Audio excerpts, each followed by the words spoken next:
Hello বন্ধুরা, দেখো আমার গাছের আজ আমগুলো সব পড়ে গেল গো। এখনো প্রচুর আছে গাছে, আর এইগুলো কত লোককে দিয়ে তার বাদে এই সব দেখো, দেখতে পাচ্ছ? এমনি মিষ্টি আমার গাছের আম, যে একবার খাবে না সে আর গাছতলা ভুলতে পারবে না। সে গাছের তলায় বলবে আমি সারাদিন দাঁড়িয়ে থাকবো। দেখছি তো সব ছেলেদেরকে, সব গাছের তলায় টুপ টুপ পড়ছে আর সব কুড়াচ্ছে আর খাচ্ছে। আমি খা খা তোরা, তবে হাতে করে দিলে বেশি আনন্দ লাগে, মানে বেশ গাছের জিনিস সকলকে দেবো হাতে করে। হ্যাঁ,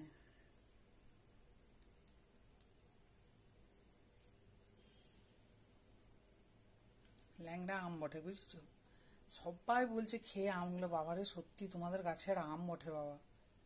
হ্যাঁ, এমন কেউ নাই যে নাম করে না আমাদের গাছের আম খেয়ে। তোমরাও বন্ধুরা চলে এসো, তোমাদেরকে আমি খাও। 6-7টা গাছ আছে, প্রত্যেকটা গাছে এবছর ধরেছে, আবার আগের বছর একটাও আম ধরবে না গাছে। এরকম নিয়ম আমাদের গাছের।